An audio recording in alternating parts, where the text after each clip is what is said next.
नमस्कार, स्वागत आहे आपल्या व्हिडिओमध्ये। आज आपण पनीर भुर्जी कशी करायची ते बघणार आहोत। तर इथे मी पनीर भुर्जी तव्यामध्ये करत आहे आणि इथे मी 2 चमचे तेल घेतलेलं आहे आणि त्याच्यामध्ये अर्धा चमचा जिरे टाकलेला आहे। नंतर 2 हिरव्या मिरच्या असे बारीक कट करून घेतलेला आहे ते टाकलेलं आहे।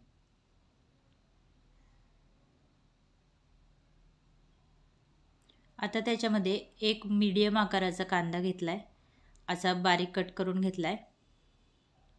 कांदा आपल्याला चांगला गुलाबी रंगावर परतून घ्यायचा आहे। गॅसची आच इथे मी मीडियम ठेवलेली आहे।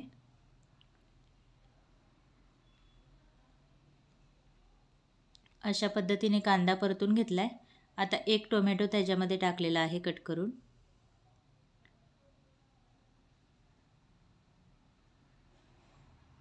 टोमॅटो ही चांगला परतून घेतलाय आपण। आता त्याच्यामध्ये चवीनुसार मीठ टाकलंय। अर्धा चमचा लाल तिखट टाकलंय। अर्धा चमचा कांदा लसूण मसाला, अर्धा चमचा धने पावडर, पाव चमचा हळद आणि अर्धा चमचा गरम मसाला। आता सर्व मसाले आपण व्यवस्थित मिक्स करून घ्यायचे आणि मसाले टाकल्यानंतर गॅसची आच कमी करायची।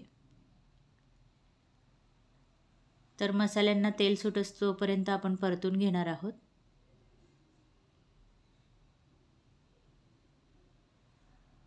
तर मसाल्यांना तेल सुटलेलं आहे।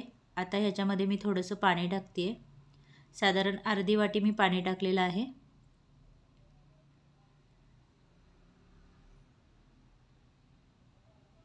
आता झाकून ठेवलेलं आहे। पाण्याला उकळी येऊसपर्यंत आपल्याला झाकून ठेवायचे। तर इथे बघा पाण्याला उकळी आलेली आहे। आता किसलेलं पनीर आपण त्याच्यामध्ये टाकूया। इथे मी अर्धी वाटी किसलेलं पनीर घेतलेलं आहे आणि हे पनीर घरीच तयार केलेलं आहे।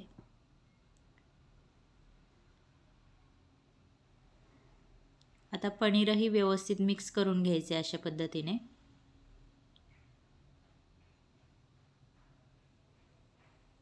पनीरचा कच्चेपणा जाऊस्तोपर्यंत इथे आपल्याला वाफवून घ्यायची आहे भाजी ही। तर बघा अशा पद्धतीने व्यवस्थित मिक्स करायचे।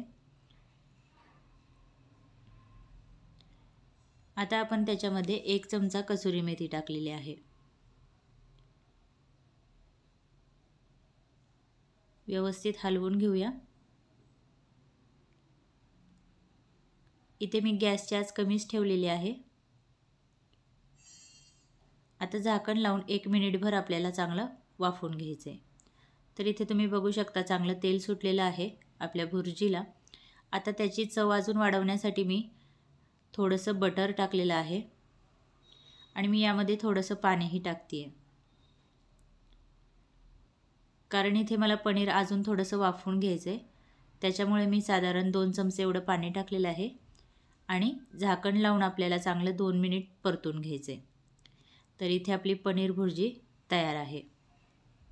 तर तुम्ही बघू शकता पनीर भुर्जीला मस्त असं तेल सुटलेलं आहे आणि आपण बटर टाकले, त्याच्यामुळे पनीर भुर्जीची चव जी आहे ती खूपच छान लागते। एकदा नक्की ट्राय करून बघा, तुम्हाला नक्कीच आवडेल। तर बघा दिसायलाही खूपच सुंदर आणि खायला तर त्यापेक्षाही सुंदर। एकदा नक्की करून बघा, तुम्हालाही नक्की आवडेल।